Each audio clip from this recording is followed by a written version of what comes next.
Good evening, everyone. Hello. Welcome to Once Upon a Time. So today we are actually Friday. So every time when you see me to do this once upon a time, then you will know that we are on Friday. So thank God it's Friday, right? So today, can you see my dress while I'm waiting for others? Okay, while I'm waiting for others, so I'm going to just do some warm up.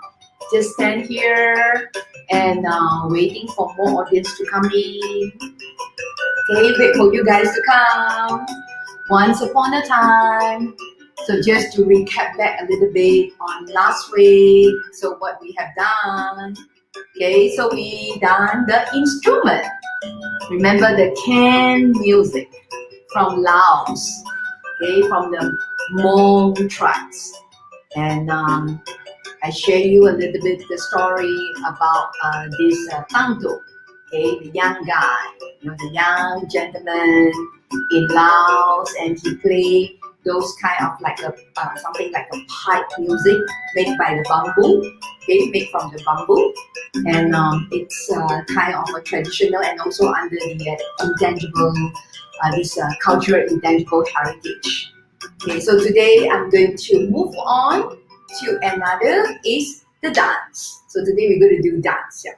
So are you ready before I share you the real story? Yeah. So today you see my dress up. Okay. Not exactly like 100% like their traditional costume, but this is when I met the young lady. Okay. When I met the young lady in Bali, I observed, and also my first time I went for the homestay. Okay, I went to the homestay in 2012. So I see most of them, they're going to wear their piece of dress like this, like Saro. In Malaysia, we call Saro. Okay, batik like this.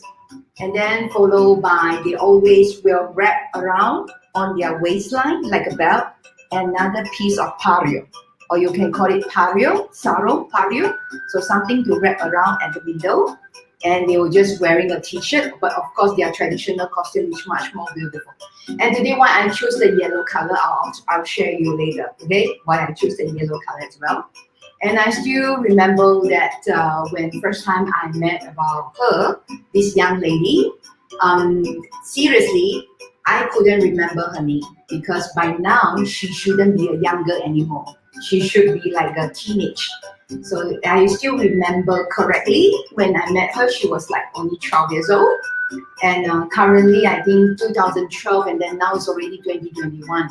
So I'm going to say like 9 years have passed. So most likely she's in her 20 plus. So she's a youth now, definitely. Okay, a pretty young lady.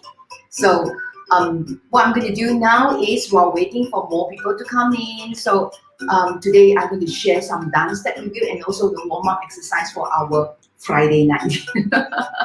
So I remember that when first time I met this Balinese girl, and interesting is a group of them, and she was like only 12 years old, but she is actually the leader.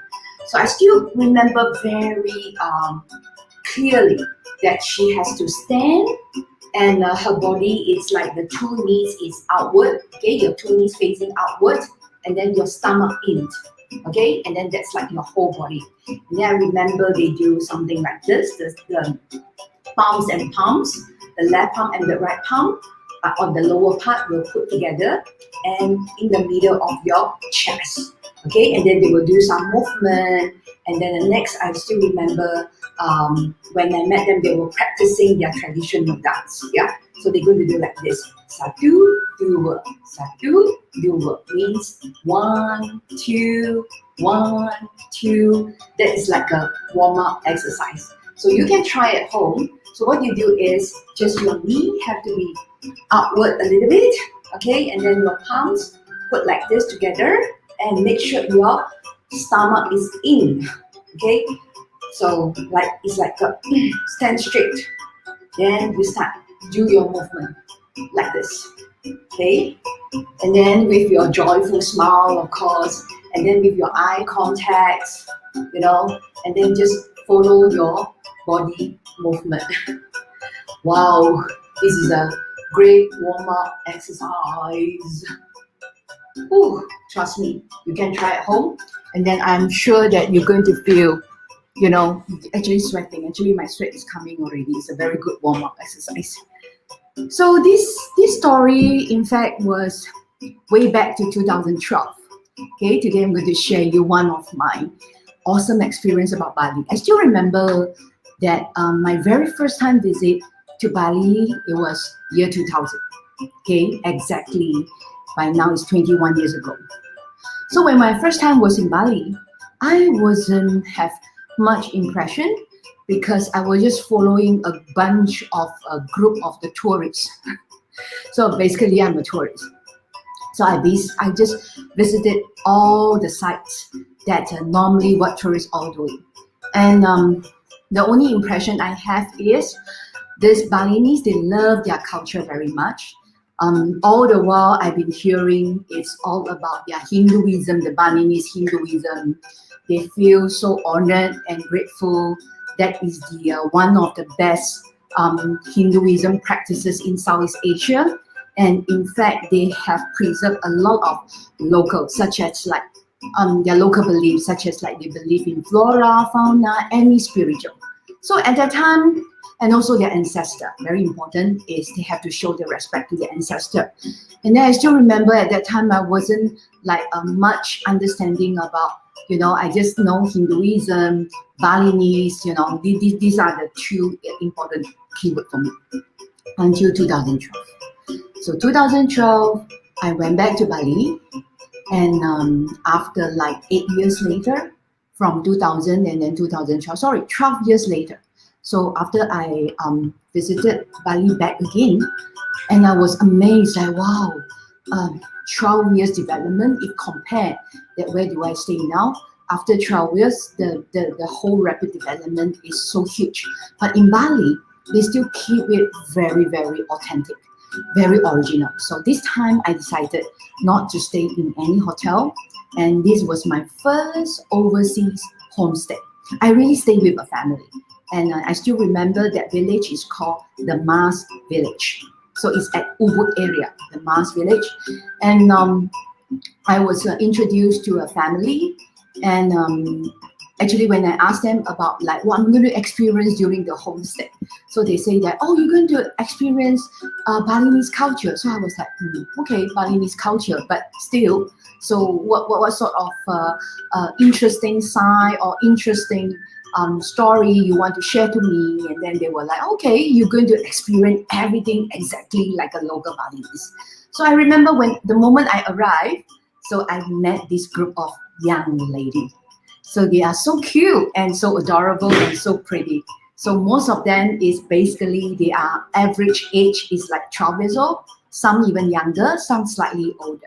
And amaze me is the master, the one who lead the whole group of these young ladies who do the dancing, the practicing, is actually a 12 years old young lady. Okay, so I'm going to share you the short video now so that we can watch together, then I can tell you more.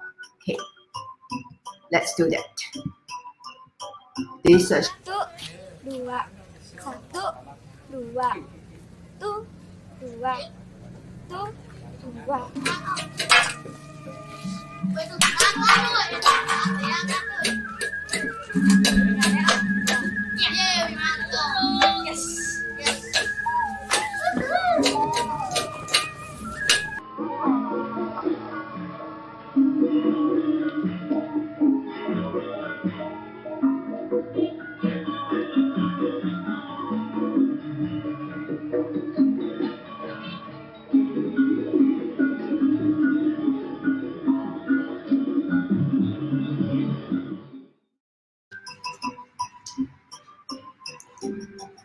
So you just witnessed the short video, right? So remember the lady who do the counting, satu, dua, 1, 2, 1, 2. That young lady, she is the master.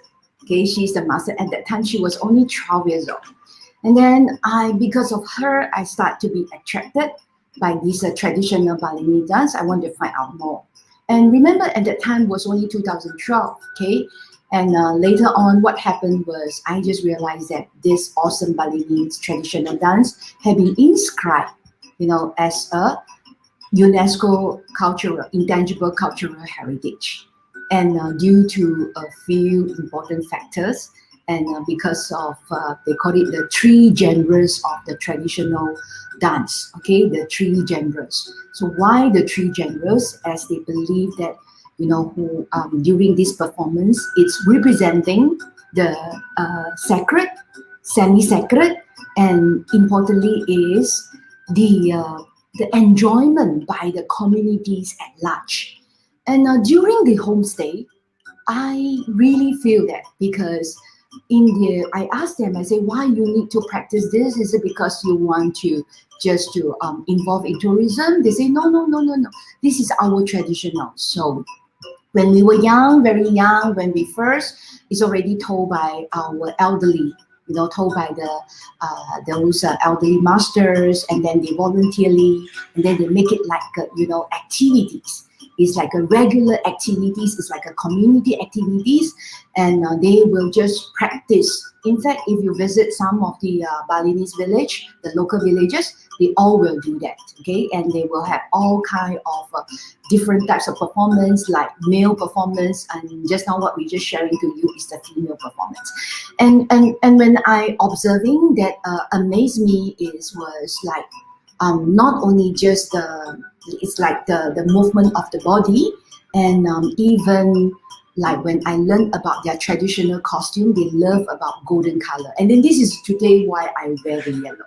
And in fact, if you've been to Bali, I'm sure you agree with me, they used to have, not to used to have, in fact, every year they will celebrate the very important festival like Kuningan, and also the silent. And then when come to this holy festival, they always will wear white and then yellow. Why the yellow? Because gold, because of representing the golden color. It's like the lucky color.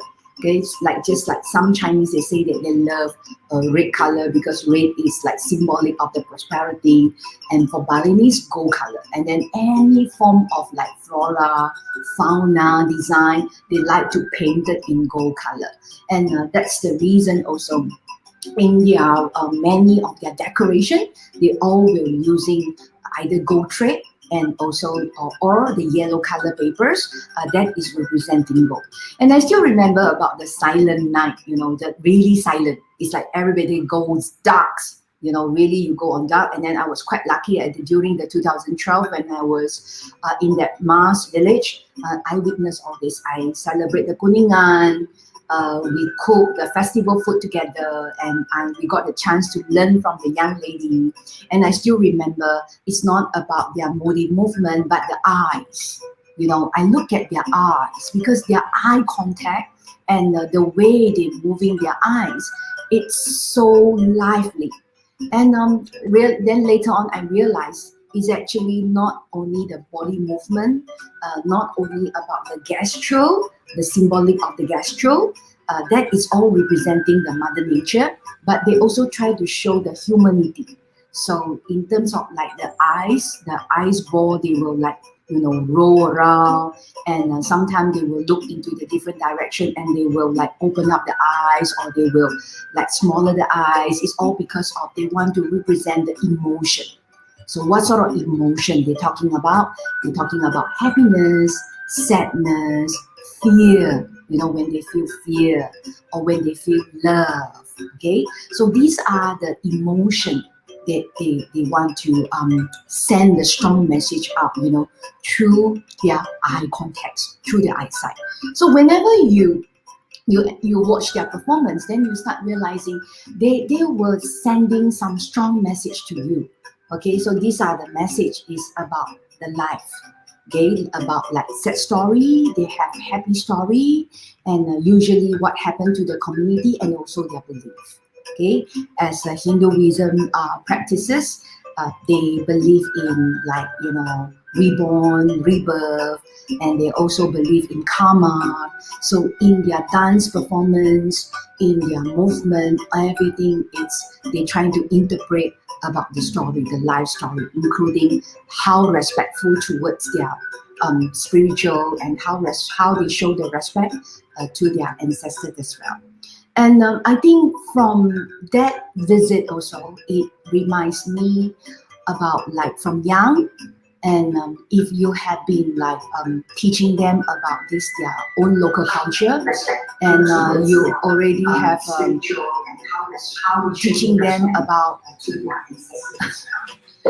teaching them about the what they call something like why is it that life is important about sadness, happiness, that is, I think that is the best education also, to make them realizing, through their life.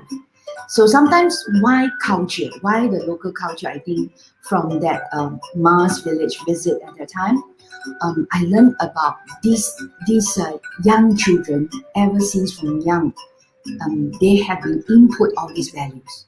So when they learn about these values, that's why they appreciate it. And I think in 2015, this is a strong support reason that been inscribed, as an intangible cultural heritage for these 3 genres of traditional dance. And not only just about the 3 genres of the traditional dance, I really wish when the pandemic is over, then we can visit, and then we can witness one more time lively again. Then in this Mars village also reminds me not only this young girl, but also there's one my local tourist guide, and he's at that time his age, it's around already in his 70s, and this part he is incredible because I still remember the next morning when we were about started to do a walking tour in 2012. So he was like a little bit worried when he looked at a group of us. Actually, we are about 5 of us at that time, about 5 or 6 of us. He was a bit worried. Then the first question he asked us is like, "You sure you guys can walk?" Especially they know that we are come from Malaysia.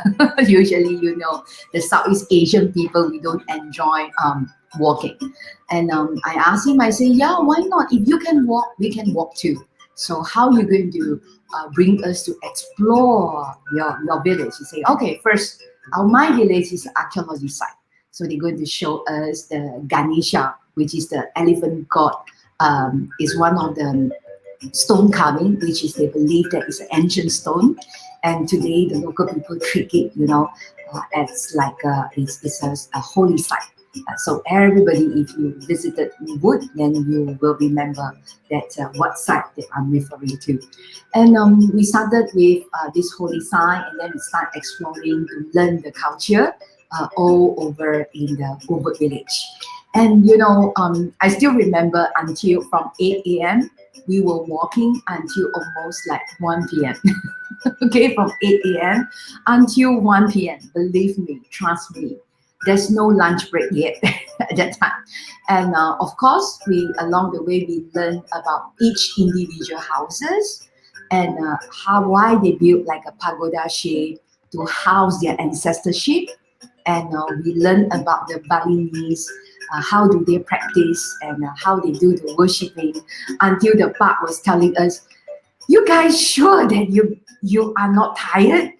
And I say, "Yeah, if you're willing to walk, we're willing to walk. We want to follow you until you say stop, then we have to stop." And I think the moral story was sharing to me is like finally he said that, "Okay, I give up. I'm going to stop here now. Okay, so you guys are amazing." Actually, I wanted to share is it's not we guys are amazing. Actually, he is amazing. Pa is very amazing because at his age, that is really inspiring me. That he is not. He's an ex-teacher, although he wasn't being a licensed tourist guide, but he's just a local. And the reason why he been replaced, there was another story behind. Okay, we're supposed to have a young licensed or authorized guide to lead us, but after the night when I'm interviewing him a little bit and I'm talking to him like what my interests and so on, he decided that he are not fit to be our guide. So he passed this job to the this mask to this local bar, and which is he just an ex-teacher, but he loved history, and he have a full with the life experiences, and he feel that he is going to be the right person who will share us the best story of their local culture. And that's the reason the part became our illegal guide. So I want to share something. It's not about promoting the illegal, don't get me wrong, but sometimes all these local people, they are because of their full with the life experiences, and they really make us to easy understand. I think the best awesome homestay and walking tour, within the villages, I think Park have done an awesome job. I really learned a lot, because sometimes through the books it's hard to difficult, from reading, and then from Park sharing from his life experience, it makes us so easy to understand. And besides, Park is the amazing my local guide, and I'm going to share you one of this. So this is the Mars. So for Mars Village is MAS. Mars Village is not only just famous about the archaeology site, which is turned into the holy site they have, and not just about the younger story, the Park story, and find Mars maker. So this I bought it, all the way from Bali in the Mars Village as well. Unfortunately, this Mars maker, his name is Iwayari. He has actually passed away recently. He already retired, fully retired, completed retired. And the great news is I see his nephew, his some of his siblings and the villagers are still continue doing awesome work. And because this Mars story, because why I related to the Mars maker as well, because I feel like when you visited Bali, everybody can just tell you great stories. Everybody can just relate you about their life, just about from their experiences, even the Mars maker. So when he making his mask, and he not just only a mask maker, but he believe on that when you respect of your work that you have done, the spiritual will come along, and this spiritual, it will give you some superior power and make you your output or your final products is even more lively. And this why I bought this mask from him is because of he shared to me like since I'm in the tourism line, right? So in tourism businesses, we need a good relationship. We need to build up a very strong relationship, human to human. It's very important. So you need to be happy. So this is a happy mask. Means you smile, you always smile, you laugh, you bring the happiness not only for yourself but for the people as well.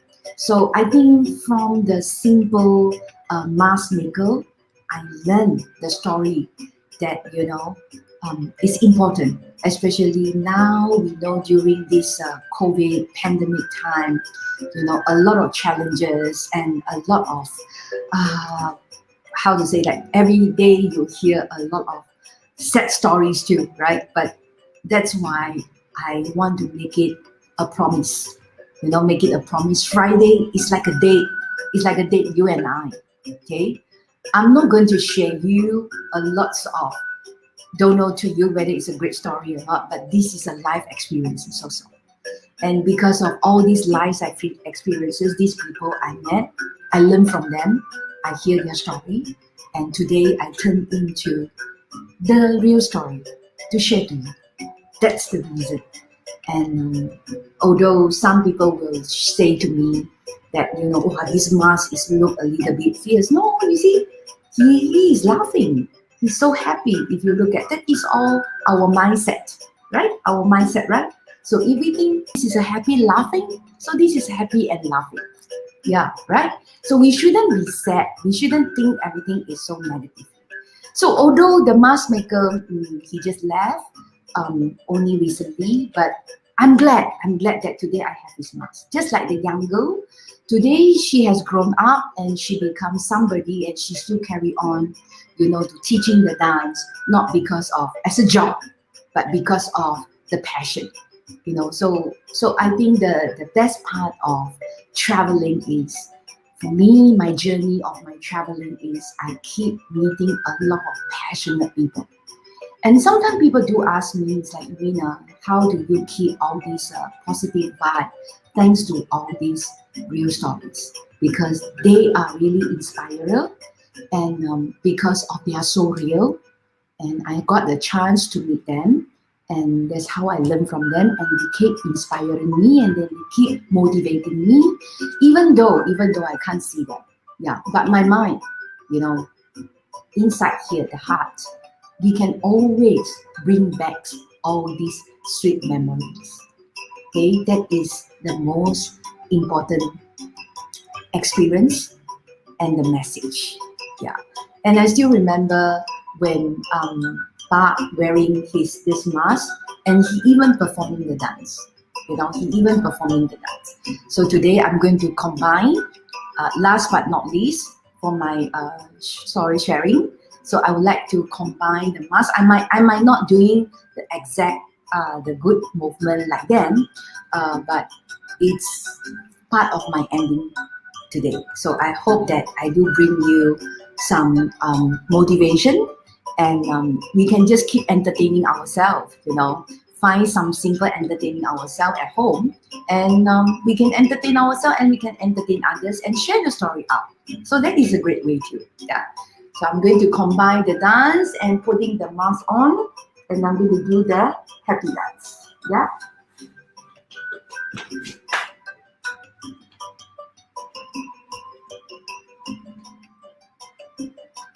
Okay, so if you feel sad at home or you feel boring at home, then you can today learn some new step, and let's do the basic of the traditional Bali dance. Yeah, satu, dua, satu, dua, satu, dua, satu, dua. Now, this is how they do the movement. So I think it's a great exercise, not only just the dance, yeah. But when you dance, that is how you can imagine that you are happy, your body movement, how flexible you are. So this is a great entertainment, and also remind us about why culture, intangible heritage culture for humanity, is always important. So I hope you enjoyed the session today with me, everybody. Okay, so I hope you love the session today with me and enjoy your beautiful Friday night. And don't forget, next week, Friday, same time, 8:30. So I'm going to bring more story to all of you again. So let's enjoy the short video clip. Bye. See you next week, Friday, 8:30. Satu, dua, satu, dua, satu, dua, satu, dua.